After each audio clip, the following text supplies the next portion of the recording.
ဒီနေ့တော့ခေတ်သစ် Formula 1 လောကမှာလုံးဝစိုးမိုးထားတဲ့နာမည်တစ်ခု Max Verstappen အကြောင်းကိုပြောပြသွားမှာပါ။သူ့ရဲ့အောင်မြင်မှုတွေကဘယ်ကနေဘယ်လိုစခဲ့လဲ။သူဘယ်လိုချန်ပီယံတယောက်ဖြစ်လာခဲ့တယ်လဲဆိုတာကိုကျွန်တော်တစ်ချက်ကြည့်လိုက်ကြရအောင်။သူ့ရဲ့အောင်မြင်မှုတွေကိုစော့ပြီးနားလည်ဖို့ဂိမ်းကနာတချို့နဲ့စလိုက်ကြအောင်။ဒီမှာမြင်နေရတဲ့နံပါတ်4အဲ့ဒါကတော့သူရထားတဲ့ Formula 1 ကမ္ဘာချန်ပီယံဆုအရေးအတွက်ပါ။ပိုပြီးအန်အောင်ဖူကောင်းတော့2021ကနေ2024အထိ4နှစ်ဆက်တိုက်ချန်ပီယံဖြစ်ခဲ့ရပါကဲနောက်တစ်လုံးက19ဒါကဘာကိုပြောရလဲဆိုတော့2023ခုနှစ်ဒီမှာ Grand Prix ပြိုင်ပွဲပေါင်း19ပွဲအထိအနိုင်ရခဲ့တဲ့မယုံနိုင်ရာဆင်ချင်းတစ်ခုပါပဲဒါပေမဲ့အားလုံးထဲမှာအားသင့်စရာအကောင်းဆုံးကတော့ဒီကနိုင်ဖြစ်နိုင်တယ်18ဟုတ်ပါတယ်သူအသက်18နှစ်မှာလေ Formula 1 Grand Prix ပြိုင်ပွဲတစ်ခုကိုအနိုင်ရပြီးသမိုင်းတစ်လျောက်အသက်အငယ်ဆုံးအနိုင်ရရှိသူအဖြစ်မှတ်တမ်းဝင်ခဲ့တာပါဆိုတော့မေကွန်းကဒီလိုဖြစ်လာတော့ဒီလောက်ငငယ်ရွယ်ရွယ်နဲ့ဒီလိုမထိနိုင်လောက်တဲ့အောင်မြင်မှုတွေကိုကားမောင်းသမားတယောက်ကဘလို့များရယူနိုင်ခဲ့တာလဲ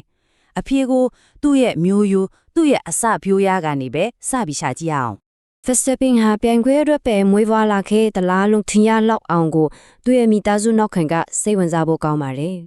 သူ့ရဲ့ပြိုင်ကားမောင်းတဲ့မျိုးရိုးကတကယ်ကိုအမခံပါပဲစဉ်းစားကြည့်လေဗျာသူ့အဖေက Formula 1 ကားမောင်းသမားဟောင်းသူ့မိကလည်းအောင်မြင်ခဲ့တဲ့ခါပြိုင်ပွဲဝင်တယောက်ပြီးတော့သူ့ဝန်ကွဲကလည်း NASCAR Champion တယောက်ဒီတော့မော်တော်ကားအားကစားဆိုတာသူ့ရဲ့သွေးထဲမှာစီးဝင်နေတယ်လို့ပြောရင်လုံးဝမားမှာမဟုတ်ပါဘူးအဲ့ဒီသွေးကသူ့ကိုကာတင်လောကမှာလုံးဝစမိုးနိုင်စေခဲ့တယ်အထူးသဖြင့်2023ခုနှစ်မှာသူသက်15နှစ်နဲ့ကမ္ဘာချန်ပီယံဖြစ်ခဲ့ချိန်မှာတော့မော်တော်ကားအားကစားလောကတစ်ခုလုံးသူ့ကိုသတိထားမိလာခဲ့ကြတော့တာပေါ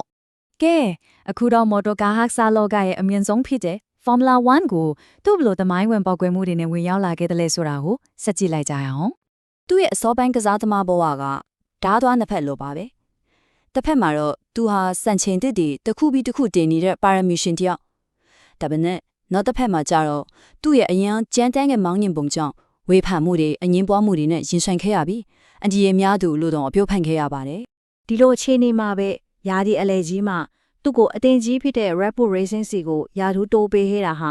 တော်တော်လေးကိုမကြုံစဖူးဖြစ်ရတဲ့ခုပါပဲဒါဟာ Red Bull အတင်းကသူ့ဘောဘလားတော်ယုံကြည်မှုကြီးမားတယ်ဆိုတာကိုဖျောက်လိုက်တာပါပဲအဲ့ဒီယုံကြည်မှုကိုသူဘယ်လိုတုံ့ပြန်ခဲ့လဲဆိုတော့ Red Bull တင်းနဲ့ပွဲဥထပြိုင်ပွဲမှာပဲတမိုင်းဝင်းအနိုင်တပွဲကိုရယူပြခဲ့ပြီးအားကစားလောကတစ်ခုလုံးကိုတုံလို့သွားစေခဲ့ပါတယ်ဒါပေမဲ့အရှိန်တစ်ခုတည်းနဲ့တော့ချန်ပီယံဖြစ်လို့မရပါဘူးသူ့ရဲ့ကစားသမားဘဝနောက်တစ်ဆင့်မှာတော့အဲ့ဒီမွေးရပါအရှိန်ကိုတည်ငြိမ်ပြီးချန်ပီယံအဆင့်စွမ်းဆောင်ရည်အခုဖြစ်လာအောင်သူဘလို့ပုံသွင်းခဲ့ရတယ်လဲဆိုတာကြည့်ရအောင်ဒီ2019ခုနှစ်နဲ့2018ခုနှစ်တည်းကသူ့အတွက်တကယ်ကိုစိန်ခေါ်မှုတွေများတဲ့နှစ်တွေပါပဲတခါတလေစစ်ပြက်ဆရာကောင်းတဲ့ကားချိုရဲမှုတွေနောက်တစ်ခါကိုယ်နဲ့လုံးတဲ့အမားတွေနဲ့တော်တော်လေးရုန်းကန်ခဲ့ရပါတယ်အဲ့ဒီအချိန်ကသူ့ရဲ့အဓိကပြဿနာကို Red Bull ရဲ့အကြံပေးပုဂ္ဂိုလ်ဖြစ်တဲ့ Helmut Marko ကအတီးကျထောက်ပြခဲ့ပါတယ်အဲ့ဒါကတော့သူဟာအလွန်ပြီးစိတ်မရှိဘူးဆိုတာပါပဲဒီစိတ်မရှင်မှုကသူ့ရဲ့ကြီးမားတဲ့အရေးချင်းကိုဖုံးလွှမ်းနေခဲ့တာပါကဲအဲ့ဒီသင်ခန်းစာတွေကိုယူပြီးရနောက်မှာတော့ဇက်လိုင်းရဲ့ထွတ်ထိပ်ကိုရောက်လာပါပြီ2021ခုနှစ်ရဲ့မော်ခုံးဝင်ရာသည်ပြီးတော့ခေတ်သစ်တစ်ခုကိုအဓိပ္ပာယ်ဖွင့်ဆိုဖေးခဲ့တဲ့ပြိုင်ဆိုင်မှုအကြောင်းပဲဖြစ်ပါတယ်2012ရာသီကတော့တကယ့်ကိုအကျိတ်အနေရှိခဲ့ပါတယ်လက်ရှိချန်ပီယံ Lewis Hamilton နဲ့စင်ခေါ်သူ Verstappen တို့ကြားကတနစ်ပတ်လုံးကြာမြင့်ခဲ့တဲ့တိုက်ပွဲတစ်ခုဖြစ်ပြီ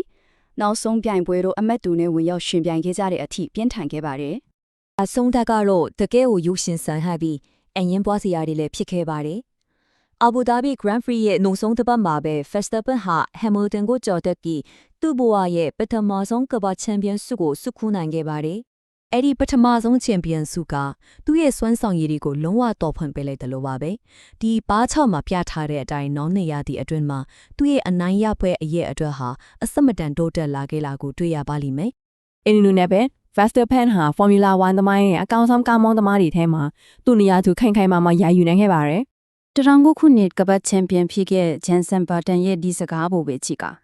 သူက Verstappen ကို F1 ကားမောင်းဖူးသမျှထဲမှာအမြင့်ဆုံးဖြစ်မယ်လို့တောင်ပြောခဲ့ပါပဲ။ဒါကသူ့ရဲ့မွေးရပါအရှင်ကိုပြိုင်ဘက်တွေကဘလောက်တောင်အတိမပြုထားလဲဆိုတာကိုပြနေတာပါပဲ။ဒီတော့နောက်ဆုံးနေတဲ့စဉ်းစားစရာမေးခွန်းတစ်ခုနဲ့အဆုံးသတ်လိုက်ခြင်းပါရဲ့။ကမ္ဘာချန်ပီယံဆု၄ချိန်နဲ့မရေမတွက်နိုင်တဲ့စံချိန်တွေကိုရရှိထားပြီးဖြစ်ခဲ့ Verstappen အတွက်ဒါဟာသူ့ခေတ်ရဲ့အစပဲရှိသေးလား။ဒါမှမဟုတ်သူနောက်ထပ်ဘလောက်ထိအောင်မြင်မှုတွေထပ်ပြီးရနိုင်အောင်လဲဆိုတာကတော့ဆက်ပြီးစောင့်ကြည့်ရမှာပါပဲ။